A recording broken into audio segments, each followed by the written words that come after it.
وہ بہت زیادہ مشقت نہیں کرتا مگر ہر کام قاعدے کے تحت کرتا ہے۔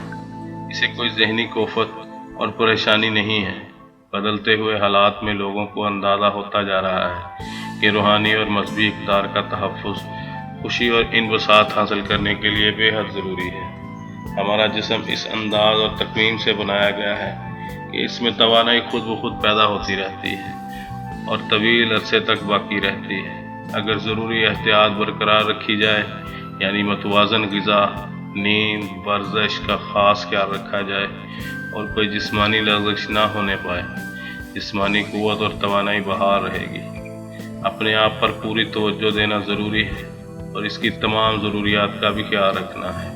اور جب عمر کے تقاضے کی وجہ سے جاں بخش لوازمات میں کمی آ رہی ہے تو متبادل بندوبست کرنا ضروری ہوگا۔ مسز تھامس ایڈیسن سے میں اکثر ان کے شوہر کے اخلاق و عادات کے بارے میں معلومات کرتا رہتا ہوں۔ ایڈیسن صاحب دنیا کے مایہ ناز موجد اور ساحر ہیں۔ انہوں نے بتایا کہ مسٹر ایڈیسن اپنی لیبارٹری میں مصروف رہتے ہیں اور کئی گھنٹوں کے بعد گھر میں داخل ہوتے ہیں۔ آتے ہی وہ پرانے کوچ پریوں گر پڑتے ہیں جیسے کوئی بچہ آرام سے سو رہا ہو۔ 3 یا 4 گھنٹوں کے بعد جب وہ اٹھتے ہیں تو تازہ دم ہو چکے ہوتے ہیں اور پھر فوراً ہی اپنے کام میں مصروف ہو جاتے ہیں۔ ایک سوال کے جواب میں مسز ایڈیسن نے بتایا کہ وہ فطری مزاج رکھتے ہیں۔ مطلب یہ تھا کہ وہ مستقل خدا سے لو لگائے رکھتے ہیں۔ ان کی طبیعت میں کسی وہم، کشمکش یا بدنظمی کا کوئی گزر نہیں تھا۔ خوش مزاجی ان کا دستور تھی۔ وہ کبھی عدم استحکام کا شکار نہیں ہوتے تھے۔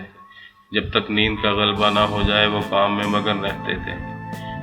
نیند پوری ہوتے ہی دوبارہ کام میں لگ جاتے تھے۔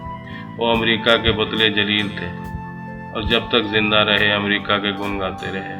انہوں نے یہ تمام قابلیت اور اہلیت محض اپنی ذاتی محنت سے حاصل کی۔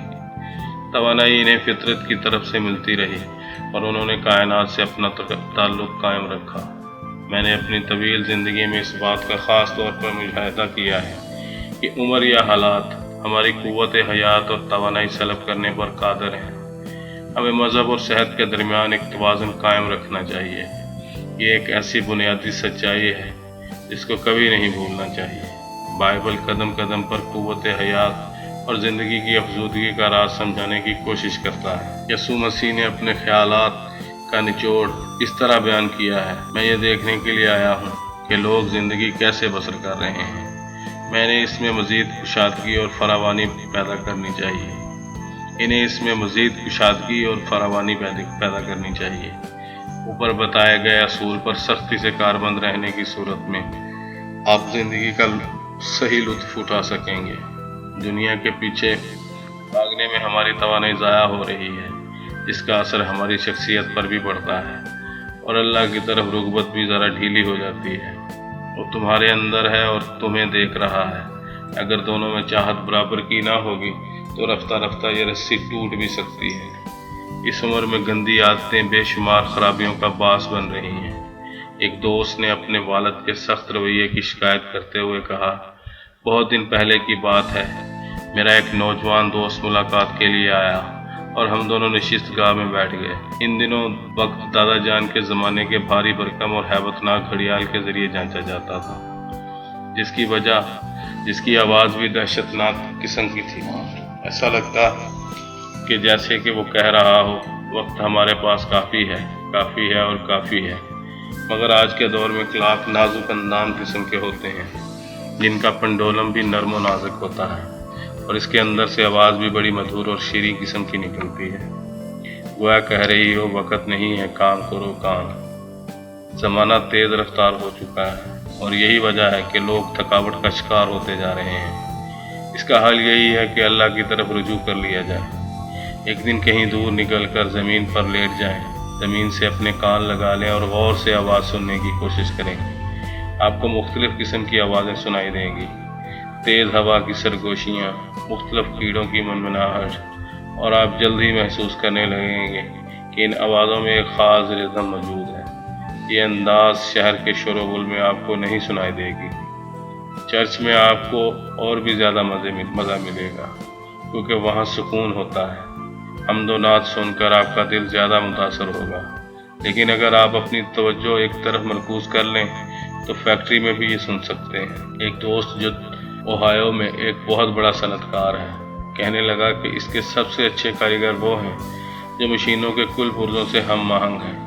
اگر مزدور مشین کی آواز سے جان پہچان رکھتا ہے تو وہ کبھی نہیں تھکے گا۔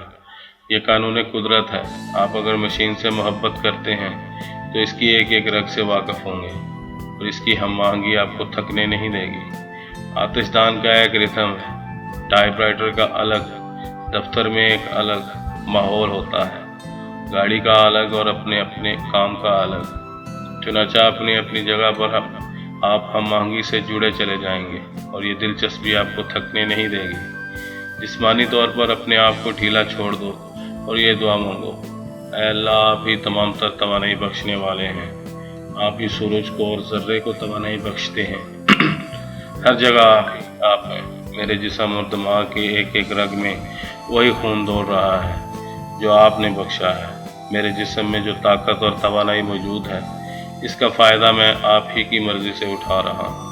اور پھر تصور میں لے آؤ کہ لمحہ بلمحہ توانائی میں اضافہ ہوتا جا رہا ہے اور پورا دھیان اللہ کی طرف لگا دو۔ ایک ممتاز دانشور جو ایک دن میں 7 جگہ تقریریں کرتا ہے ابھی تک اپنی توانائیوں سے بھرپور ہے۔ اس میں راز کیا ہے کہ تم دن بھر 7 تقریریں کرتے ہو اور پھر بھی حشاش بشاش رہتے ہو؟ ایک دن میں نے پوچھا، اس لیے کہ میں پورے اعتماد سے تقریر کرتا ہوں اور ہر اس چیز کے بارے میں جانتا ہوں اور عمل کرتا ہوں جو کچھ کہ میں کہہ رہا ہوں۔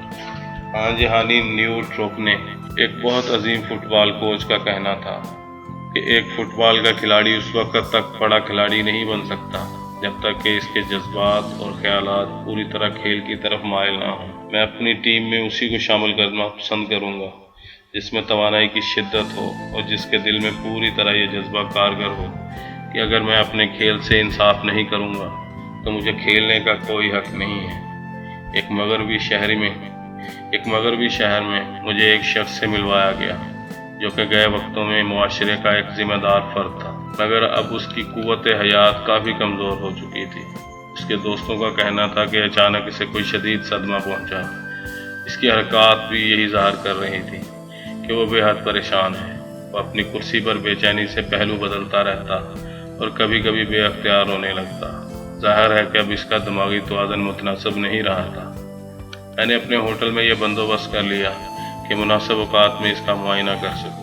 میرے کمرے کا دروازہ عموماً کھلا رہتا تھا اور میں دیکھتا رہتا تھا کہ لفٹ میں کون آ رہا ہے اور کون جا رہا ہے۔ ایک دن لفٹ کا دروازہ کھلا اور یہ آدمی گرتا پڑتا حال میں داخل ہوا۔ ایسا لگ رہا تھا کہ کسی بھی لمحے وہ گر پڑے گا اور مجھ تک نہیں پہنچ پائے گا۔ میں نے آگے بڑھ کر اسے سنبھالا اور اس سے باتیں کرنے لگا، مگر یہ باتیں رائے گاہ جاتی ہوئی نظر آ رہی تھی۔ اس کی حالت ایسی تھی کہ اسے میری باتیں سمجھ میں نہیں آ رہی تھیں اور جواب میں وہ آئیں بائیں شائیں کر رہا تھا۔ اس وقت مجھے اس کی حالت پر رحم آنے لگا۔ جب میں نے اس سے پوچھا کہ تم صحت مند ہونا چاہتے ہو تو اس نے میری طرف بڑی جگر سوز نگاہوں سے دیکھا۔ اس کا انداز بتا رہا تھا کہ دنیا نے اسے اتنے دکھ دیے ہیں کہ اب کسی کا بھی اعتبار نہیں کر سکتا۔ اس نے جو حسین ایام ماضی میں گزارے تھے وہ سب اب ایک خواب و خیال بن چکے تھے۔ میں نے اس کے ماضی کو رفتہ رفتہ کھنگالنا شروع کیا۔ اس کا شعور ان یادوں کو تازہ کرنے سے قاصر تھا۔ اس کا حل یہی تھا کہ ان یادوں کو آہستہ آہستہ اس کی نظروں کے سامنے لایا جائے، بلکہ ہو سکے تو ان یادوں کو بھی تازہ کیا جائے جو ماں اور بچے میں تعلق ہوتا ہے۔ مگر یہ بے انتہا دشوار گزار کام تھا۔ ہر بات منوریت تلے اس طرح دفن ہو چکی تھی کہ ان کا سراغ پانا بھی ناممکن ہو گیا تھا۔ اب اس میں توانائی کی دھندلی سی بھی رمق موجود نہیں تھی کہ کوئی واقعہ اسے یاد آتا۔ میں نے خدا سے رہنمائی کی درخواست کی اور میری حیرت کی انتہا نہ رہی۔ میں اس کے عقب میں کھڑا ہو گیا اور اپنے ہاتھ اس کے سر پر رکھ دیے۔ میں نے دعا کی کہ اے اللہ اس شخص کی بیماری دور کر دے۔ اچانک ایک بجلی کی لہر سی میرے ہاتھوں سے نکل کر اس کے سر میں سرایت کر گئی۔ میں نے تیزی سے اس کے سر کی مالش کرنی شروع کر دی، گویا میں اپنی توانائی اس کی طرف منتقل کر رہا ہوں۔ یقیناً انسان کی کوئی دھار آپس میں کوئی تعلق رکھتی ہے۔ اس کا ثبوت فوری طور پر ظاہر ہو گیا۔ اس نے میری طرف